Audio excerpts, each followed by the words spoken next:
आइए संगत जी, आज के सत्संग की शुरुआत करते हैं। और आज इनवाइट करेंगे मीनाक्षी दीवान आंटी को। मीनाक्षी आंटी आए और सत्संग शेयर करें। जय गुरु जी। शुक्राना गुरु जी और सारी संगत को जय गुरु जी। आज मैं अपना सत्संग शुरू कर रही हूँ, बट सबसे पहले मैं ये कहना चाहती हूँ कि हम भगवान को मानते हैं तो हमें अपने ऊपर भी विश्वास होना चाहिए कि जो भगवान हमारे लिए करेंगे वो अच्छा करेंगे। जो भी हम जो चाहते हैं जरूरी नहीं है कि वो पूरा हो। तो इसका मतलब ये है कि इसमें भगवान की मर्जी है कि अगर वो चीज पूरी नहीं हो रही है। और ये धीरे धीरे इतने सालों में गुरुजी के जब से हम शरण में गए हैं तो ये क्लियर होती गई बात। और आज मुझे पूरा विश्वास है कि जो भी होता है अच्छे के लिए होता है और गुरुजी हमारे हमेशा हमारे साथ हैं। सबसे पहले हमारा उनके साथ जुड़ना हुआ जब मेरे हस्बैंड को स्किन की थोड़ी प्रॉब्लम थी। थोड़ी नहीं कहूंगी मैं, काफी थी। स्किन की सोरियासिस था जिसमें इचिंग होती है और काफी सारा, जो लोग जानते हैं तो उनको पता ही होगा कि स्केलिंग होती है, फिर ब्लड भी आता है and it's an auto immune disease है। बट मतलब वो कंट्रोल हो जाती है पर ठीक नहीं होती है। तो हमने बहुत जगह ट्राई करा, हर्बल भी, यूवी रेज भी, विलिंगटन हॉस्पिटल, स्किन डर्मा के जो भी हमारे स्पेशलिस्ट होते हैं उनको भी, आयुर्वेदिक भी, तेल का भी कराया हमने। जो कई लोगों ने बोला कि एक डॉक्टर ने ही बोला कि आप वो इस तेल से मालिश कराओ, ऐसे कराओ, वो करो। और होम्योपैथिक भी हमने बहुत ट्राई करा पर कंट्रोल नहीं हो रहा था। और हमारे मतलब बस का नहीं था, हमें समझ नहीं आ रहा था। तो इतने में हमारे बहुत क्लोज फ्रेंड है, तो उन्होंने वैसे बोला कि हम मेरे को ये स्किन की प्रॉब्लम है। तो उन्होंने एक डॉक्टर सनी बख्शी हैं बैक्सन्स वाले, उनका नाम लिया और उनको उनके लिए बोला कि भाई आप भी इनके पास जाएं। तो मेरा तो कंट्रोल हो गया। तो हमने कहा चलो ठीक है, जब सब कुछ ट्राई कर लिया तो ये भी ट्राई कर लेते हैं। तो देन वी डिसाइडेड कि we'll go to doctor Bakshi जो बैक्सन साउथ एक्स में है। तो डॉक्टर बख्शी का मैं ये कहना चाहूंगी कि वो बहुत ही अच्छे इंसान है। और जिस तरह से उन्होंने हमारे मतलब इतनी, हम लोग बहुत इम्पेशेंट थे और उस तरह से हमारे को डील करा इतने प्यार से और सब्र दिखाया और कुछ करा। और उन्हीं के ही माध्यम से हम गुरुजी के मिले। तो ऐसे था कि जब हम उन्होंने बोला डॉक्टर बख्शी पे, तो हमने कहा ठीक है हम जाते हैं। तो डॉक्टर बख्शी के पास जब हम गए तो हम जा तो रहे थे, थोड़ा थोड़ा फर्क पड़ता था पर फिर वापस बढ़ जाता था, फिर थोड़ा फर्क पड़ता था, फिर बढ़ जाता था।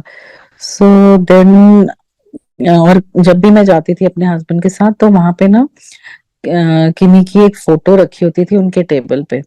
तो अब जैसे मैं हूँ, मैं पूछ लेती हूँ, कोशिश तो करती हूँ कि ना पूछूं अननेसेसरली किसी से, क्यों ऐसे बात करूं। बट मैंने उनसे पूछ लिया कि डॉक्टर साहब ये किन की फोटो है। तो उन्होंने कहा कि अच्छा पहले आप अपना नाम बताओ। मैंने उनको नाम बताया, फिर कहते हैं अच्छा सुनो, फिर ये आपने पूछा है ना तो आज मैं इनका नाम लेके ना आपको दवाई देता हूँ। ये मेरे गुरुजी हैं, ये छतरपुर में है, छोटा मंदिर जो है वहां पे बैठते हैं। तो मैंने कहा अच्छा ठीक है। तो फिर एकदम उन्होंने अपने आप ही बोला कि देखो आज आपने मतलब बहुत टाइम बाद किसी ने मेरे से मेरे गुरुजी के फोटो देख के पूछा है कि भाई ये कौन है। तो फिर मेरा मन कर रहा है कि मैंने रात को जाना है उनके पास दर्शन के लिए, तो आप भी चलो। तो मैं तो फटाफट मैंने हाँ बोल दिया कि हाँ ठीक है हम चलेंगे। पर मेरे हस्बैंड मुझे टेबल के नीचे पाँव मारे थे कि यार बहुत हो गया गुरुओं पे जाना। कभी पंडित पे जा रही हूँ, कभी गुरु पे जा रही हूँ, कोई कुछ कहता है, कोई फूल से ऐसे कर लो, हर तरह के टोटके कर दिए। कोई सैटरडे का कुछ बता देता था, कोई मंगलवार का कर देता था, कोई कहता था पिछले कर्मों का वो है जो आपको भुगतना है, ये वो सब। तो हम एक्चुअली बहुत टायर्ड हो गए थे। और तो और मेरी मदर इन लॉ भी बहुत परेशान हो रही थी कि वो कहती कि यार अब नए गुरुजियों पे मत जाओ, तुम बस अपना जो डॉक्टर एलोपैथिक जवाब जो भी बोलते हैं तो आप उसको फॉलो करो। तो पर मैं बोल चुकी थी तो फिर मेरे हस्बैंड को भी थोड़ी अब शर्म आई कि उन्होंने, अच्छा डॉक्टर साहब ने बोला कि हम यहाँ से 7 बजे निकलेंगे और आप अपनी गाड़ी लेके आना, क्योंकि वहां पे जाओ तो मतलब चले तो गए, ये भी गुरुजी की आज्ञा होती है कि आप वहां पहुंचे हो। और वापसी में आपको वो बोल देंगे चलने के लिए, तो अगर हमें ना बोला चलने के लिए तो रात के टाइम आप लोगों को मुश्किल होएगा कि आप कैसे वापस घर आओगे। तो हम उनको साउथ एक्स में वहां पे 7 बजे मिले, तो पर उससे जाने से पहले मेरे को ये लग रहा था कि मेरे हस्बैंड जो है ना ठीक से वो साउथ एक्स नहीं जा रहे हैं, कहीं और जा रहे हैं। तो मैं थोड़ा सा वो हो गई, मैंने कहा क्या हो गया, अब हमने वहां जाना, प्लीज चलो ना। तो वो थोड़ा सा मेरे से नाराज हो रहे थे कि यार तुम हर जगह चल पड़ते हो, कोई कुछ ना कुछ है, तुम शांति से जो इलाज है वो होने दो। तो देन आई रियलाइज कि मेरे हस्बैंड ने लोधी रोड की तरफ गाड़ी मोड़ी है, तो वहां साईं बाबा के मंदिर हम जाते रहते थे मत्था टेकने। तो ये सेड कि मैं इसलिए जा रहा हूँ क्योंकि मैं चाह रहा हूँ कि अब बहुत गुरु और पंडित हो गए हैं, तो अब हम जहां भी जा रहे हैं ना, हमें कोई ऐसा गुरु ना मिले कि जो हमें कुछ बोल दे तो हमें करना मुश्किल हो, और ना करे तो हमें वहम आ जाए, क्योंकि हम ऑलरेडी बहुत थक गए हैं अपने, और इससे काम का भी हर्जा हो रहा था क्योंकि ठीक से काम नहीं कर पा रहे थे, बिकॉज सारा दिन स्किन की प्रॉब्लम है, एक जगह नहीं पूरी बॉडी में स्किन की प्रॉब्लम थी ये सोरियासिस की। तो फिर वहां पे हमने मत्था टेका कि भी साईं बाबा जी हमारे को ना कहीं गलत उसमें मत फंसा देना, और डॉक्टर ने बोल दिया तो हम ना दवाई ले सकेंगे ना कुछ मना कर सकेंगे। तो एनीवे हमने फिर वहां मत्था टेका और हम डॉक्टर साहब के क्लिनिक के बाहर पहुंच गए, तो उनके साथ हमने उनको फॉलो करा। तो छोटे मंदिर एम्पायर स्टेट जो है, तो वहां पे गए, और पहले डॉक्टर साहब ने गुरुजी के चरण छुए, फिर उनकी वाइफ ने, फिर मैंने भी छुए कि वे भी गुरुजी हैं, सब छू रहे हैं, तो मुझे ऐसा कभी कुछ वो नहीं लगा। तो और मुझे ये लग रहा था कि मेरे हस्बैंड नहीं छुएंगे क्योंकि ये बोल रहे थे कि अब बहुत हो गया बहुत हो गया, तो आई थॉट कि तो ये मुझे मेरे हस्बैंड ने बाद में बताया कि जैसे ही उन्होंने उनके पावन चरण छुए थे, तो उनको उसमें ना गुरुजी ने उनको साईं बाबा के दर्शन दिए। पर उस वक्त तो नहीं बोला उन्होंने मुझे, मैं भी चुप थी, मैंने कहा अच्छा ठीक है, इन्होंने पाँव छू लिए, बहुत अच्छी बात है। तो एकदम गुरुजी बोले कि अच्छा वकील वैसे तो आता नहीं था, बड़ा पुछ पुछा के आया, चल अब आ गया तो अब बैठ, ऐसे उन्होंने बोला। तो मैं एकदम हैरान कि भाई इन्होंने वकील कैसे बोल दिया। तो मुझे लगा शायद डॉक्टर बख्शी ने बोला कि भाई शाम को मैं आ रहा हूँ, तो मैं अपने किसी पेशेंट को भी लेके आ रहा हूँ। एनीवे फिर थोड़े टाइम बाद बैठे बैठे ही उन्होंने ऐसे ही बोला तेरे पापा अमरीकना नाल काम कर देने। तो वो भी मुझे बड़ा हैरान लगा कि इनको क्या डॉक्टर बख्शी को ही नहीं पता कि मेरे पापा अमेरिकन एम्बेसी में काम करते थे। तो वो भी थोड़ा सा मुझे अलग सा लग तो रहा था, पर मुझे समझ नहीं आया। बट गुरुजी के देखने से उनका ऐसे लग रहा था कि कुछ उनमें कुछ तेज है या कुछ है जो मुझे समझ नहीं आ रहा था, जो मैं आज भी बयान नहीं कर पाऊंगी, क्योंकि कुछ अलग सा ही चमक थी उनके फेस पे। ये खैर सभी बोलते हैं, बट खाली बोलने के लिए नहीं बोली, पर वाकई में कुछ अलग सा वो था कि समझ नहीं आ रहा था, और उनके ऊपर ना नजर भी नहीं टिक रही थी क्योंकि इतना ज्यादा उनका नूर था या तेज था जो भी। तो फिर हम बैठ गए साइड में।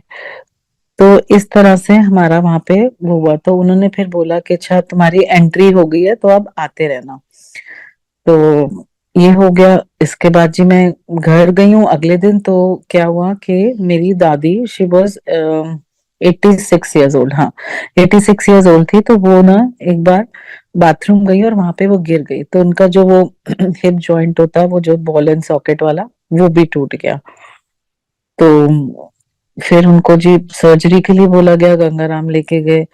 तो आई वॉज सो स्कैर्ड, मुझे समझ ही नहीं आ रहा था, और जिंदगी में पहली बार हम गुरुजी पे गए थे, और जहां ना मेरा मन वहीं जैसे मानो कि जुड़ गया था, पर क्यों जुड़ा था या क्या था, वही होता ना कि जब आपको समझ ही नहीं आती है। बोलने के लिए हम बोलते हैं कि भाई ये शिवलिंग है, मानेंगे तो शिवलिंग है, नहीं तो पत्थर है। तो पर वो चीज जुड़ रही थी, मन जुड़ रहा था, जिसे मैं आज कहती हूँ कि अब तो जुड़ चुका है।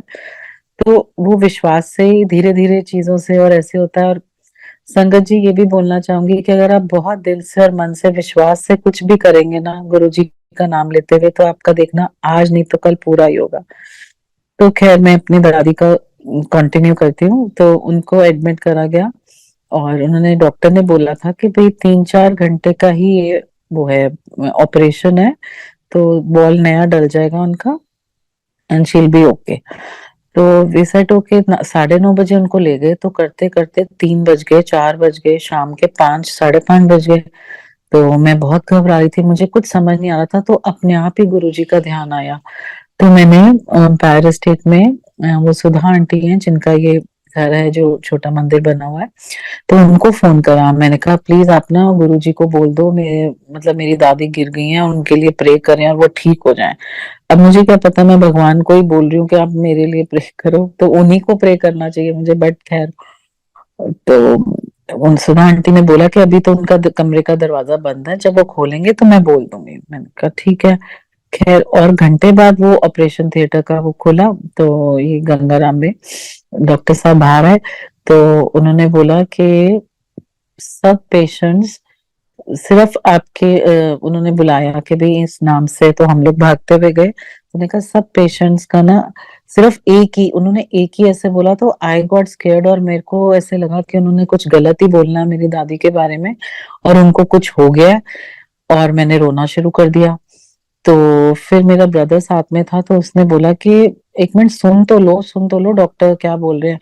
तो व्हाट ही सेड वाज के सारे पेशेंट्स को ब्लड चढ़ा है, सिर्फ एक ही पेशेंट जो आपकी दादी है उनको एक ड्रॉप भी ब्लड नहीं चढ़ा।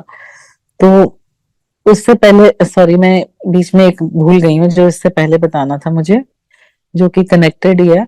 तो जब वो गिरी तो हम डॉक्टर की जब वेट कर रहे थे गंगाराम में, तो मुझे लग रहा था कि मेरी दादी बहुत भगवान को मानती हैं, उन्होंने भी अपने वो परमहंस रामाकृष्णा उनको गुरु माना हुआ है, और शारदा माँ को बहुत वो करती हैं। तो फिर मैंने कहा कि चलो, अब हॉस्पिटल में तो उनको कोई वो फोटो या भगवान की दर्शन, तो मुझे एकदम स्ट्राइक करा कि डॉक्टर बख्शी ने मुझे ना गुरुजी की बहुत छोटी सी पिक्चर दी हुई है जो मैंने पर्स में रखी थी। तो वो मैंने निकाली और मैंने अपनी दादी को बोला कि देखो आपके तो गुरुजी हैं, पर ये भी मेरे मेरे अपने आप पहली बार निकला कि ये मेरे गुरुजी हैं, आप इन्हीं को मत्था टेक लो, आपका ऑपरेशन ठीक होएगा। तो उन्होंने ऐसे मतलब वो दर्द से करा रही थी, बट स्टिल उन्होंने मेरे हाथ से फोटो ली और ऐसे माथे पे अपना रखा और फिर ना उसको चूम लिया। तो फिर मुझे बोल रही है, मतलब दर्द दर्द में है, बट वो फिर भी मुझे बोल रही है कि तेरे थोड़ा ना गुरु है खाली, ये तो सबके, शिव तो भगवान, सब शिव तो सबके हैं। तो इसका मतलब उनको गुरुजी ने शिव जी का रूप में दर्शन दिया उस फोटो में, जो मैं नहीं समझ पाई कि ये क्या बोल रही है। मैंने कहा ये इतनी अजीब बातें करी हैं, पर ठीक है मैंने ध्यान नहीं दिया, पर वो फिर वो डॉक्टर की वेट हुई। खैर उनको ब्लेसिंग्स तो मिल गई। तो जब डॉक्टर ने खोला और उन्हें का एक भी ड्रॉप नहीं चढ़ा, तो मुझे पता चल गया कि ये गुरुजी ने ही उनको ब्लेस करा। तो मैंने फटाफट सुधा आंटी को फोन करा, मैंने कहा उनको भी बता दूं और गुरुजी को थैंक यू बोल दें कि भी दादी मेरी ठीक है, उनका सब कुछ ऑपरेशन जो है ठीक हो गया। तो मैंने फोन करा तो उन्होंने उठाया, तो मैंने कहा आपने बोल दिया था। तो कहती हाँ, उन्होंने दरवाजा खोला गुरुजी ने, तो मैंने उनको बोला कि कब, बस ऐसे नाम ही लिया। तो वो उन्होंने कहा हाँ उसकी दादी का ऑपरेशन ठीक हो गया, वो बिल्कुल ठीक है। तो तब भी मुझे समझ नहीं आया कि इनको सब कुछ कैसे पता चल रहा है, क्या मतलब वो है। फिर भी जैसे होता ना, मन मानने को नहीं होता कि हाँ भाई कौन, भगवान ही होते हैं जिनको सब कुछ पता होता है। माँ को भी बताना पड़ता है, या माँ समझ सकती है आपका दर्द, पर मुंह से तो बोलना पड़ता है, पर ये कुछ तो इनमें वो है। तो खैर तब भी मैं नहीं समझी। तो हम लोग है ना कि शक ही करते रहते हैं सारा दिन, इंसान है तो कुछ ना कुछ वो करते हैं। तो तब किसी ने वहां पे, जब हम छोटा मंदिर जाने लगे, तो वहां बोला किसी ने कि भाई जब चप्पल छोड़ते ना तो ज्यादा सोचो मत, अपना जो सोच है, अपनी जो ब्रेन है ना, वो बाहर छोड़ के आओ। तो अब मैं सुन लिया, बस हो गया, इसका तो कुछ वो नहीं था। बट धीरे धीरे अब जीवन में जैसे आगे बढ़ रहे हैं, तो अब मुझे एक्चुअली रियलाइज होता है कि जब कुछ टेंशन होती है या नहीं होती है, या कुछ अच्छा होता है या कुछ बुरा होता है, या कुछ भी होता है या नहीं होता ना, मैं अपने आप मंदिर चल पड़ती हूँ कि बस मुझे वहां जाना है, और जो करना है गुरुजी ने, मैं आ गई हूँ, अब आपने जो करना करो, मुझे नहीं मालूम। इस तरह से मतलब मेरे धीरे धीरे इतने सालों में हो गया। तो संगत जी यही प्रार्थना है सबसे कि आप भी पूरा विश्वास करें और भगवान के तरफ, भगवान मतलब गुरु जी की तरफ अपना वो करें, पूरा विश्वास रखें, श्रद्धा रखें और सिमरन करते रहें। एक और सत्संग है जो अ, है तो छोटा सा, बट वो भी काफी बड़ा। तो पहली बार फिर मैंने गुरु जी का सत्संग करा अपने घर में। तो मेरे छोटे भाई की एक ही डॉटर है, वो 11 साल की हो गई थी। तो पर मेरी भाभी को बड़ा वो था कि एक बेबी और होना चाहिए। तो देवर ट्राइंग के हो जाए, पर कुछ ना कुछ वजह से, वो जो मुझे पता नहीं है, पर उनका कोई भी बेबी नहीं हो रहा था। उनको था कि भी 11 साल की होगी, अब क्या करना। तो जब मेरी भाभी ने ही मुझे ये बाद में बताया कि वो सत्संग पे जब आई, तो मत्था टेकते वक्त उनको ऐसा तो कोई विश्वास नहीं था, क्योंकि मैं करा रही हूँ, तो इसलिए था कि भाई अच्छा चलो घर में गुरुजी का सत्संग है तो मैं जा रही हूँ। तो शी सेड कि मैंने गुरुजी के आगे यही मत्था टेका कि आप में कोई शक्ति है, कुछ है, तो मुझे एक बेटा दे दो।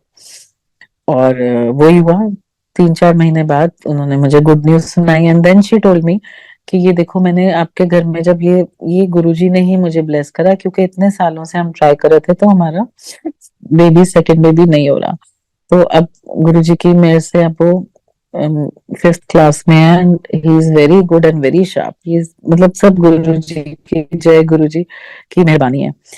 और इससे भी, मतलब ये भी कोई छोटा सत्संग नहीं है, बट ऐसे था कि मेरी डॉटर ने एमबीबीएस कर लिया। अब वो, उसको ये था कि एमडी तो करनी है, क्योंकि एमबीबीएस तो खाली कुछ बनता नहीं है, एमबीबीएस तो खाली ग्रेजुएशन हो गई। तो काफी जगह अप्लाई करा, फिर वो कोविड आ गया, उसमें टाइम वेस्ट हो गया। धीरे धीरे धीरे करते करते काफी, मतलब उसका वो हुआ, उसने वो करना भी सर्जरी चाहती थी, उसको जहां भी वो अप्लाई करी थी उसको सर्जरी नहीं मिल रही थी। तो उसने बहुत जगह ट्राई करा, हर एग्जाम दिया, कुछ दिया, तो कोविड की वजह से कभी कैसे डिले, कभी कैसे हो जाता था। तो फाइनली जब उसका एग्जाम हुआ तो उसका क्लियर हो गया, बहुत अच्छे नंबर आए उसके, बट उसको जो सर्जरी, जो उसको सब्जेक्ट चाहिए था, वो ना उसको यूपी में मुजफ्फरनगर या इधर लखनऊ में मिल रहा था। तो हम लोग वहां गए। सुबह वहां पहुंच गए और रात के 9 बज गए, जैसे कॉल होती है हमारे नंबर के हिसाब से हमारे को बुलाया गया। तो before she could get up, and वहां पे आपको ऐसा होता है कि आप अंदर जाते हैं और आपको 5 मिनट देते हैं टोटल, और आपको बताते हैं कि ये सीट्स खाली हैं, आपको इसमें से कुछ लेना है तो ठीक है, नहीं तो फिर ओके। तो शी सेड के, और अच्छा, बोर्ड पे ना सारा, वो लखनऊ की बात कर रही हूँ, बोर्ड पे सारा लिखा हुआ, बड़ा मतलब क्लीन, उनका क्लियर सिस्टम और क्लीन सिस्टम था, कि लिखा हुआ आ रहा था कि सर्जरी की मुजफ्फरनगर में 2 सीट है, मुरादाबाद में 3 सीट है। तो फिर हमें रात के 9:30 बज गए थे, हमने सुबह से कुछ खाया नहीं, सिर्फ चाय पी थी, कि हमें समझ ही नहीं आ रहा था कि हमारा नंबर कब आ जाएगा। एनीवे, तो जब वो उठ के अंदर रूम में जाने लगी, and they give you just 4-5 minutes कि आप अपना बाहर किसी भी पेरेंट्स या किसी से बात करके फाइनल डिसीजन लेना चाहते हो तो आप कर सकते हो। तो जब वो उठ रही थी तो शी लुक्ड एट मी के मैंने क्या करना है मम्मी। मैंने कहा सिर्फ गुरुजी का नाम लेना, और जो वो कराएंगे अच्छा कराएंगे। और आप देखिए संगत जी, 2 साल उसके वेस्ट हो चुके थे कोविड में, और वो अंदर गई और उसको मिल रही थी सर्जरी। बट उसने बाहर आके, उसने बाहर आई एंड शी स्टार्टेड रोने लग गई, रो क्राई, शी स्टार्टेड क्राइंग। तो मैंने कहा क्या हुआ, तूने क्या लिया, क्या नहीं मिला सर्जरी? कह रही नहीं मिल रहा था पर मैंने छोड़ दिया। तो संजय जी सोचो, इतनी बड़ी बात कि इसने छोड़ कैसे दिया, जो बच्चा करियर ओरिएंटेड है, इतना आगे करना चाहता है, और सर्जरी मिल रही थी जिसकी वजह से उसने पहले भी वो छोड़ा, फिर कोविड की वजह से 2 साल वेस्ट करे, उसके बाद अब उसको मिल रही है, फिर भी वो छोड़ आई है। फिर मैंने तो बोला ठीक है, इसी में कोई गुरुजी की मर्जी होगी। तो मेरे हस्बैंड और मेरी बेटी दोनों मुझे देख रहे और कह रहे हैं तुम्हारा ना दिमाग खराब हो चुका है।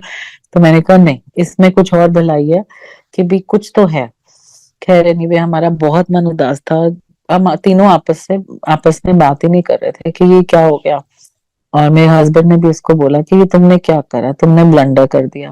तो फिर मैंने बोला कि नहीं देखो, यही लिखा होगा। गुरुजी भी बोलते थे कि कुछ कोइंसिडेंटल नहीं होता, सब प्लान्ड होता है। तो मुझे लगा कि इसमें भी कुछ भलाई है, वही है ना, हरी इच्छा समझ ले हम, और विश्वास से चले। खैर, जब गुरुजी ने देना होता है तभी देते हैं, जब हमारे लिए अच्छा होएगा तभी। ये अब मैं पूरे दिल से और दिमाग से भी, दिमाग तो मैं बाहर अब छोड़ के ही जाती हूँ, बट फिर भी मैं ये भी बोल सकती हूँ कि दिमाग से दिल से बोलती हूँ। तो फिर हम लोग घर आ गए लखनऊ से और हम सो गए। तो मेरी बेटी ने बोला कि मुझे ना जल्दी खाना दे देना 7, 7:30 बजे, और फिर मैं सो जाऊंगी। तो मुझे भी समझ आ रहा था कि शी इज वेरी डिप्रेस्ड, तो अब क्या करें। एनीवे, बस ऐसे ही 7 बजे मैंने खाने की तैयारी करनी शुरू करी, कुछ है, और 7:15 ही हुए थे।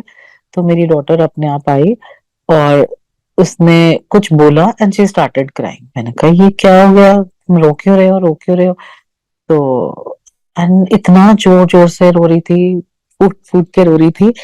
और वो मुझे बता रही कि मेरी सीट आ गई है। और संगत जी, कहाँ सीट आई है, जहां वो जब एमबीबीएस कर रही थी तब से उसका मन था कि जिस कॉलेज में जहाँ से वो एमडी करना चाहती है, और उसी कॉलेज में और उसको सर्जरी मिल गई। तो ये देखो जय गुरु जी, ये उन्हीं की मेहर है ना, उनकी कृपा। जो बच्चे के हाथ में 3 नहीं 5 सीटें थी लखनऊ में, और वो छोड़ के इतना बड़ा रिस्क लिया। और ये हमें थोड़ा ना पता था कि हमारे को मिल जाएगी जहाँ पे वो चाहती थी। तो आज उसको 1.5 साल हो गए एमडी करते हुए, और 1.5 साल और रहता है, और गुरु जी की कृपा से सब कुछ बहुत अच्छा, बहुत ही अच्छा चल रहा है।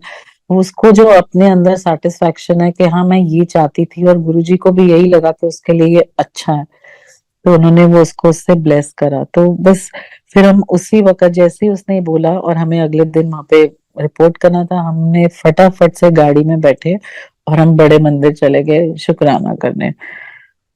तो इस तरह से बस ये चलता जा रहा था, चलता जा रहा था। तो एक बार ऐसे हुआ कि मेरे ब्रदर की डॉटर है, जो उसने भी 12th का एग्जाम दिया था। तो उसको दिल्ली में ना कहीं एडमिशन नहीं मिल रहा था, उसको इंजीनियरिंग करनी थी। तो अब हम लोग जालंधर जा रहे थे, गुरुजी का वहां पे भी मंदिर है। तो यहाँ मेरी भाभी ने बोला, अच्छा तुम जा रहे हो, गुरुजी का तो बहुत नाम है, तो मेरे को नहीं पता, पर तुम ना वहां पे प्रे करके आना। मैंने कहा अच्छा ठीक है। तो उन्होंने मेरे को अपनी पूरी फैमिली की और अपनी बेटी की उसमें थी फोटो भी दे दी कि जालंधर में ना मत्था टिका देना इस फोटो को, ताकि उनको उसको ब्लेस कर दें। क्योंकि यहाँ पे तो प्राइवेट कॉलेज में तो उसको काफी जगह मिल रही थी, बट गवर्नमेंट कॉलेज में क्योंकि उसको प्रेस्टिजियस होता है, तो इसलिए उनको ये था कि बस गवर्नमेंट कॉलेज में मिल जाए। तो उसको फिर जहां मैंने मत्था टिकाया वहीं पर ही गुरुजी ने उसको ब्लेस करा, और उसको जालंधर में ही बहुत ही अच्छे गवर्नमेंट कॉलेज में संगत जी एडमिशन मिला। कि वो बस हम वो शुक्राना करते नहीं थकती कि बस, नहीं तो मेरा तो उसको लग रहा था मेरा करियर ही खत्म है। कि प्राइवेट कॉलेज से तो सबको पता है डोनेशन होती है, ये होती है, सब कुछ होता है। बट गुरुजी ने इतना ब्लेस करा कि एक एक फैमिली मेंबर को, हर एक को उनकी इच्छा के अनुसार, और मतलब हर तरह से उनका वो करा। और और तो और, जैसे कई बार हमारे कर्म होते हैं, हमें लगता है, तो गुरुजी कहते थे कि 90% तो मैं काटूंगा, पर 10% तो आपको खुद भोगने हैं ना। तो हम सोचे कि हमें इस दुख क्यों आ रहा है, अगर गुरुजी हैं, हम मंदिर जा रहे हैं, उनका नाम ले रहे हैं, तो क्यों ऐसे हो रहा है, या क्यों डिले हो रहा है, या कुछ हो रहा है। तो बार बार फिर मन में यही आता है ना कि नहीं, टाइम जब सही होएगा तभी हमें मिलेगा। इसी चक्कर में गुरुजी ने मेरा नाम मीनाक्षी भी रखा था। उन्होंने कहा था कि नहीं, जो नाम है तेरा, उससे तेरे कर्म जो है ना, वो, मेरे को भी बहुत मेडिकल इश्यूज हैं तो खत्म नहीं होंगे, तो उन्होंने रखा। खैर वो एक अलग बात है, बट इतने इश्यूज थे, जैसे कि मेरे को एक बार बीएलके में मैंने अपना अल्ट्रासाउंड कराया, normal checkup, because I am highly diabetic. तो वहां पे पूरा मेरी मेरी भाभी ने मुझे फोन करके बोला कि वो वहां पे ना, वो इलेक्ट्रॉनिक उसमें इंजीनियरिंग उन्होंने करी हुई थी, जिनकी बेटी की बात करी मैंने, जो जालंधर में जिसकी हुई है। तो उन्होंने पूरा सेटअप करा हुआ था। तो शी सेड कि मुझे बड़ा अच्छा डिस्काउंट मिलेगा, तो मैं पूरा फुल बॉडी चेकअप करा रही हूँ, तो तुम भी आ जाओ, तुम भी करा लो, क्योंकि तुम्हारे भी इतने मेडिकल इश्यूज हैं। मैंने कहा ठीक है जी। तो मैं चली गई। अब वहां पे सारा चेकअप करा, जब अल्ट्रासाउंड हुआ तो मेरे यूट्रस में 3 सिस्ट निकले। सबसे बड़ा था नींबू के साइज का, फिर उससे छोटा बेर, फिर वो तीसरा उससे भी छोटा। अब वो, अब ये सोच के तो मुझे चिंता हो गई। फिर मैंने अपने डॉक्टर से पूछा, उन्होंने कहा कि छोटे का तो कोई वो नहीं है, बट जो बड़ा है उसको तो हमें करना पड़ेगा, कुछ ऑपरेट वगैरह कुछ करना पड़ेगा। तो मेरे को चिंता हो रही थी कि अब क्या करें, अब फिर सर्जरी, पहले ही नहीं चीजें खत्म हो रही है मेडिकल, अब फिर है। तो खैर हमने ना शाम को छोटे मंदिर जाना था। तो मैंने कहा ठीक है, अब मैं गुरुजी के वहां जाती हूँ, और गुरुजी ही अपने आप देखेंगे, उन्हीं से ब्लेस होएगा सब कुछ। तो फिर वहां पे गए हम, तो वहां पे मैंने लंगर करा। और मैं ना देख रही थी, पर गुरुजी ऐसे आपके ऊपर नजर डालते हैं ना कि आप खुद देख ही नहीं सकते हो। और वो इतने प्यार से सारा कुछ, और उस दिन मुझे शायद प्रसाद भी डबल मिला था, कुछ हलवा प्रसाद या कुछ था। तो जब हमने आज्ञा ली, तो भी गुरुजी ने ना जैसे बोला कि जा कल्याण करा। तो फिर मैंने, और उन्होंने ही बैठे बैठे वहां पे मेरे दिमाग में अच्छा ये भी डाल दिया कि फिर से अल्ट्रासाउंड मैं कराऊंगी कल। तो मैंने फिर से कराया। तो वो रिपोर्ट देख के हैरान हो गई कि कहाँ वो 3 सिस्ट थे और इसमें एक भी सिस्ट नहीं आया। तो मैं सोच रही हूँ कि गलत रिपोर्ट तो नहीं है। मैंने दोबारा काउंटर पे जाके बोला, मैंने कहा ये गलत तो नहीं है? उन्होंने कहा नहीं मैम ये आपकी है। उन्होंने डबल चेक करा। बट वो देखो गुरुजी का वो है ना कि बस श्रद्धा से आप जब विश्वास करोगे ना तो वो पत्थर भी शिवलिंग है। तो इसी तरह से मैं एक और चीज बताना चाहती हूँ कि जैसे मुझे अभी क्योंकि मैं अब इतने सालों से डायबिटीज और इस सब की बहुत सी और मेडिकल इश्यूज की दवाई खा रही हूँ, तो मेरा लिवर बहुत ही वीक हो गया था। तो सब मतलब मेरे हस्बैंड तो मेरा मजाक उड़ाते हैं कि तुम कितनी पीते हो, बस कर दो कि तुम्हारा लिवर तो मेरे से ज्यादा खराब है, उड़ जाएगा। तो एनीवे फिर ना मैं कुछ भी खा रही थी तो मुझे कभी वॉमिटिंग, कभी स्टमक अपसेट, ये सब लगातार 4 5 6 महीने से चल रहा था। तो फाइनली मेरे डॉक्टर ने मेरे को कुछ टेस्ट बोले, तो उसमें मेरे को हेपेटाइटिस सी हो गया। तो अच्छा, फिर उन्होंने कहा देखो घबराने की तो बात नहीं है, पहले तो इसका इलाज नहीं था बट अब इसका बहुत अच्छा इलाज है, तो आप डोंट वरी। तो मैंने कहा ठीक है। मैंने तो इधर साकेत मैक्स में एक और हैं डॉक्टर, लिवर के ही वो ट्रांसप्लांट करते हैं, वो भी हमारे फैमिली फ्रेंड्स हैं, उनको भी दिखाया, उन्होंने भी सेम दवाई बोली। पर वो दवाई खाते ही मुझे 12 वीक्स की दवाई प्रिस्क्राइब हुई। उन्होंने कहा था कि एक भी दिन छोड़नी नहीं है, छोड़ोगे तो वो आपको फिर से शुरू करनी पड़ेगी 12 हफ्तों के लिए। पर वो मैं सेकेंड डे भी थर्ड डे ही खाया तो मेरी तो तबीयत उससे, वो दवाई नहीं मुझे सूट कर रही थी। उससे कभी वॉमिटिंग हुई, कभी फीलिंग हुई, पर वॉमिटिंग नहीं होती। तो मैं सारा दिन लेटी रहती थी, मेरे से उठा ही नहीं जाता था, मुझे समझ ही नहीं आ रहा था कि मेरे साथ हो क्या रहा है। फिर मैंने कहा मैं इतने सालों से दवाइयां खा रही हूँ, शायद इसीलिए हो रहा है। तो मैं लेटी हुई हूँ 2 दिन 3 दिन 4 दिन, चौथे दिन मुझे पता नहीं कहाँ से हिम्मत आई और दिमाग में आया कि मैंने तो लंगर करना है। मैं उठ के चली गई मंदिर और रास्ते में जा रही थी कि मेरे दिमाग में यही आ रहा था कि नहीं मैंने तो ना गुरुजी का लंगर खाना है तभी। तो संगत जी बताना मैं ये चाहती हूँ कि अगर भगवान चाहता ना तभी आपको वो दवाई भी लगती है, नहीं तो वो दवाई भी सूट नहीं करती, आप खा ही नहीं पाते या कुछ ऐसा हो जाता है। तो मैंने वहां जाके लंगर खाया और अगले दिन मैं बिल्कुल ठीक थी। तो फिर मैंने ये नियम ही बना लिया कि अब हर हफ्ते मैंने ना लंगर करना जरूर जाना है। एंड गुरुजी की मेहर से अब मेरी वो दवाई भी खत्म हो गई, सितंबर में 12 हफ्ते हो गए और मेरा हेपेटाइटिस भी नेगेटिव हो गया और मेरी वो प्रॉब्लम भी खत्म हो गई। और मैं उस टाइम में मैं रोज खा रही थी दवाई और मेरे से एक दिन भी मुझे ऐसे नहीं लगा कि मेरे से नहीं खाना खाया जा रहा है या मेरी तबीयत खराब हो रही है, और मैं बिल्कुल एक्टिव थी। तो ये सब गुरुजी की मेहर से जो प्रसाद है वो प्रसाद आहार नहीं है, कहते हैं वो प्रसाद है। उसमें कितने मतलब आशीर्वाद है, ब्लेसिंग्स है गुरुजी की, ये बता ही नहीं सकती।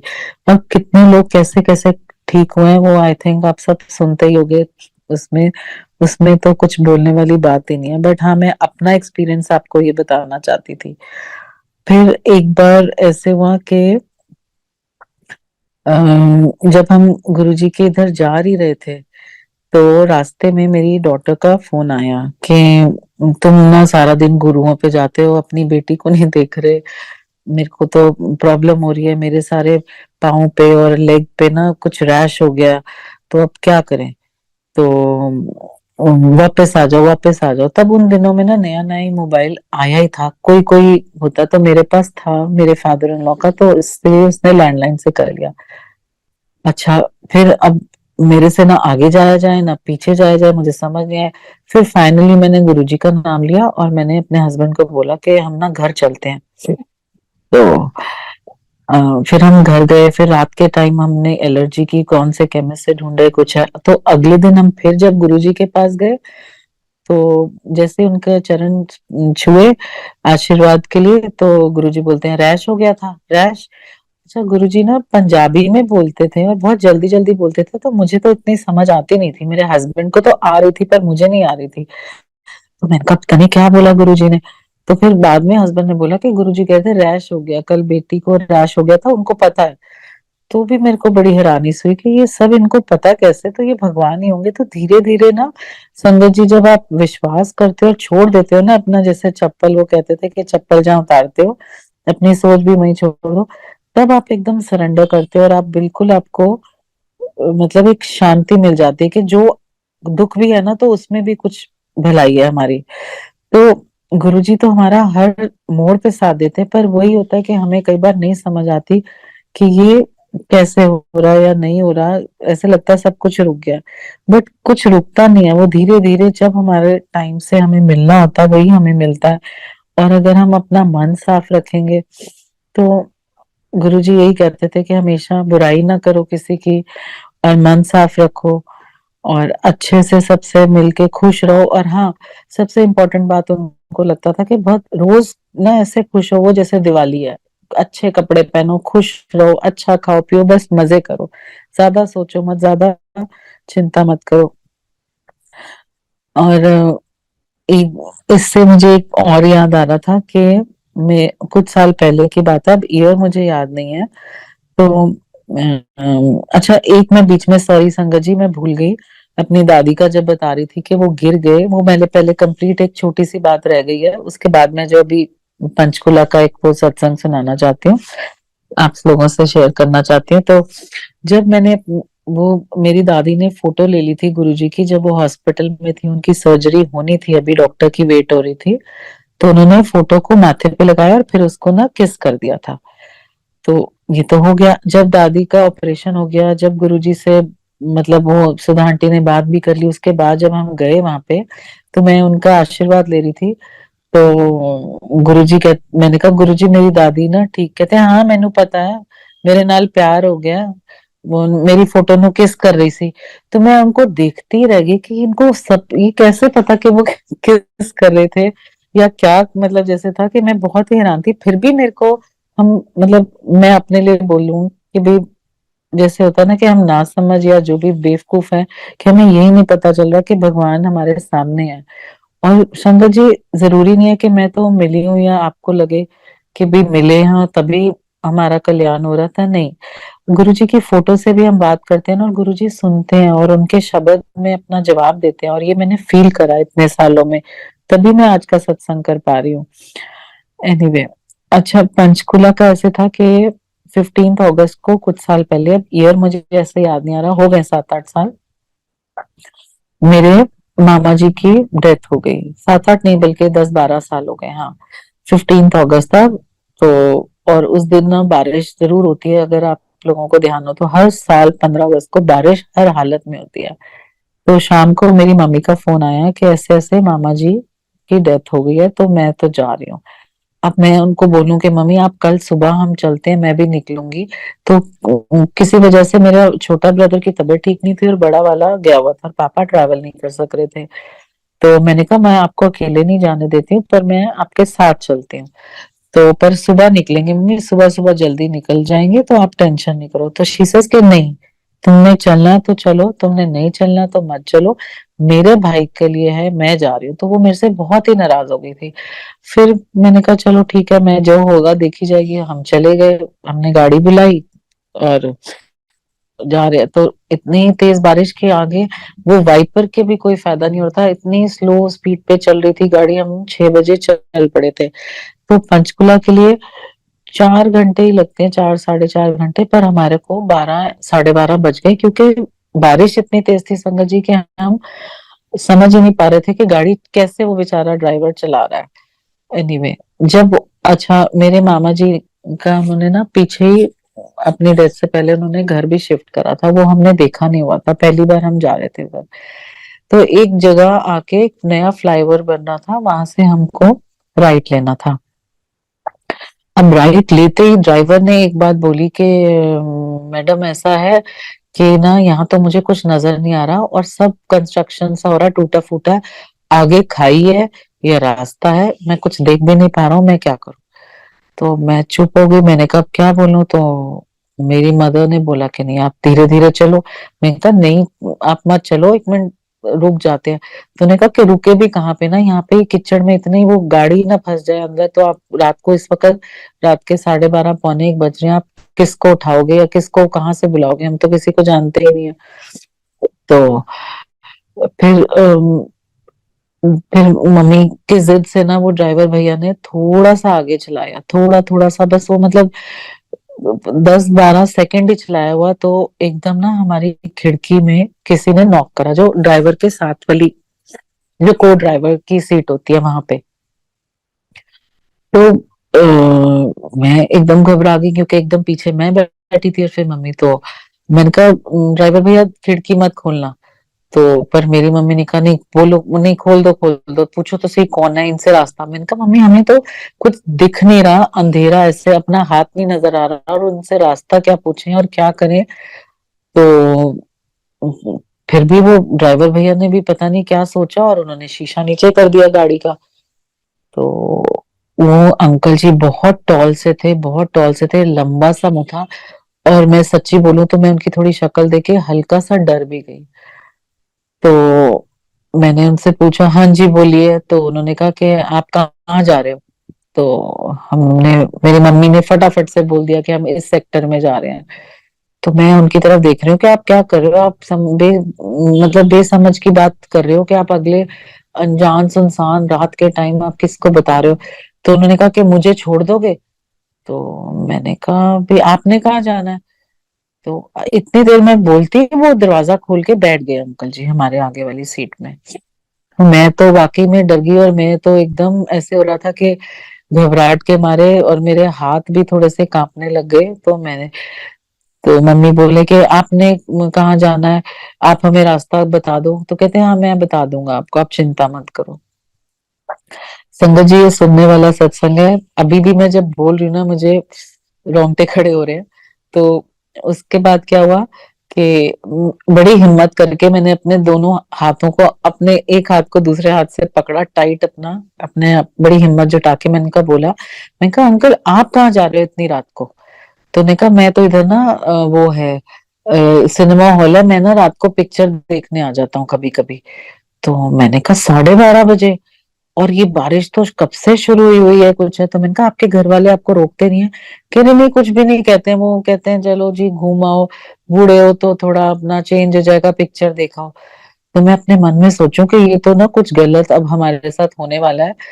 तो या तो हमें कहेंगे पैसे दे दो, या कहेंगे ज्वेलरी दे दो, या कुछ भी ऐसे बोलेंगे। तो ऐसा तो हो ही नहीं सकता, इतने बूढ़े मतलब होंगे कोई 60-65 साल के या 70 साल के, इतना तो मैं नहीं देख पाई, पर जितना मुझे उनकी आवाज से और जितना भी मुझे थोड़ी सी लाइट में हल्का सा जैसे रोशनी थी, बहुत ही कम थी, तो दिखा। तो मैं उनको बल्कि देख के घबरा गई।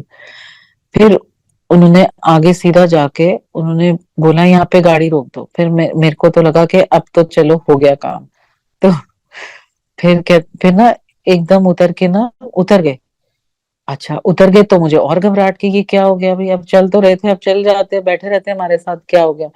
फिर कहते हैं अब यहाँ से ना आप ना पूरा यहाँ से बिल्कुल राइट टर्न ले लो, और पूरे 20 काउंट करना, 20 काउंट के बाद फिर से राइट टर्न कर लेना। तो मैं उनकी बात सुनती और हैरान और परेशान। तो उन्होंने कहा, मैंने कहा ठीक है जी, अब क्या बोलो मुंह से, मेरे तो कुछ नहीं निकला, मम्मी ने बोला ठीक है। ड्राइवर भैया ने भी बोला कि ठीक है हम मुड़ जाए ना। तो उन्होंने कहा हाँ आप मुड़ जाओ, और वो मतलब उतर तो चुके ही थे।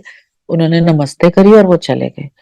तो मैंने ड्राइवर भैया को बोला, मैंने कहा भैया आप ध्यान से चलाना, उन्होंने बोल दिया इसका मतलब ये नहीं कि आप राइट ले लोगे, क्या पता ना क्या है। कह रहा मैडम अब कुछ चारा नहीं है, हमें लेना ही पड़ेगा। फिर मैंने तो जी गुरु जी का नाम लिया और उसने भैया ने राइट टर्न ले लिया। राइट टर्न लेते फिर हमने 20 काउंट करे दोनों ने मिलके। और मैंने कहा चलो फिर एक बार और राइट टर्न लेते हैं। फिर राइट टर्न लिया। तो फिर हम वहां जहाँ पहुंच गए ना, तो एकदम शांति थी वहां। लैम्प पोस्ट भी अच्छी लाइटिंग थी, और सड़कें भी हमें नजर आने लगी एकदम जैसे बारिश रुक गई है, पता नहीं क्या हुआ। तो मैंने फिर अपने मामा जी के बेटे को फोन करा, मैंने कहा ऐसे ऐसे मैं, कहता है बिल्कुल ठीक आ गए, बिल्कुल सीधा आ जाओ हमारा घर है। तो हम वहां पहुंच गए। तो अच्छा मम्मी तो जैसे घर वालों से मिल रहे थे, सब रिश्तेदार थे, रोना वोना सब ऐसे था। पर मैं अपने कजन को बोल रही थी कि मैंने कहा एक बात बताओ, तुम यहाँ पे इतनी रात को यहाँ पे कौन से शो चलते हैं। तो कहते हैं यहाँ तो कोई सिनेमा हॉल ही नहीं है। फिर भी मेरे को लगा कि ये सिनेमा हॉल नहीं है, पर वो अंकल जी तो कह रहे थे मैं पिक्चर देख के बैठ रहा हूँ यहाँ पे, मतलब आ रहा हूँ, मुझे घर जाना मुझे मुश्किल हो रही है। ये भी मुझे समझ नहीं आया। फिर मैंने कहा ऐसे, तो कहते हैं नीचे तो बड़ी खाई है, आप आए कैसे हो। मैंने कहा हम तो इसी के ऊपर से राइट होके आए हैं। कह रहे वो तो बहुत आगे जाके। मैंने कहा नहीं आगे तो बिल्कुल नहीं, हम तो 20 सेकंड में हमने फिर से राइट ले लिया। कह रहे यहाँ तो दीदी बहुत बड़ी खाई है, आप कैसे आ गए हो, मुझे नहीं समझ आई है, और आप आए क्यों इतनी रात को। तब 1:15-1:30 बज चुका था रात का। मैं बिल्कुल घबरा गई, मुझे तो सारी रात नींद नहीं आई है, और सुबह उठते ही जैसे ही मैं उठी हूँ और मैं ऐसे ही अपने मन में जय गुरु जी बोला, तो मुझे ध्यान एकदम आया कि ये तो गुरुजी आए थे जो हमें बचाने आए थे और हमारे को अपने ठीक रास्ते पे पहुंचा गए, जिस घर जाना था वहां पहुंचा गए। नहीं तो इतनी रात को, जहाँ सिनेमा हॉल भी नहीं है संगत जी, जहाँ वो सड़क भी नहीं है जहाँ पे गुरुजी ने हमें मुड़वाया था, कुछ भी नहीं है, और हम कैसे पहुंचे मैं आज तक समझ नहीं पाई हूँ। तो गुरुजी हमें, हमारे को हर मोड़ पे हमारा साथ देते हैं, पर हम, मुझे लगता है पूरी तरह विश्वास नहीं कर पाते, शायद इसीलिए बस हम ऐसे ही भटकते रहते हैं। पर खैर, धीरे धीरे धीरे धीरे, मैं तो सिर्फ ये बोलना चाहूंगी कि आप लोग सब मन से सिमरन करो, जय गुरु जी बोलो, जैसे भी बोलना चाहते हो बोलो, बस मन लगा के रखो, ताकि गुरु जी हमेशा हमारे ऊपर अपने कृपा दृष्टि बनाए रखें और हमारे को हमेशा ही ब्लेस करते रहें।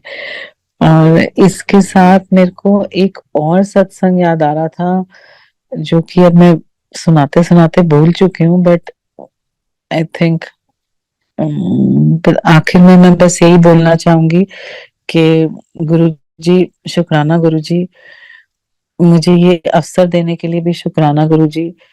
और सब, और गुरु जी से यही प्रार्थना है कि सबको ब्लेस करें और सबकी जिंदगी में खुशियां भर दें और हमेशा हमारे साथ रहें। जय गुरु जी।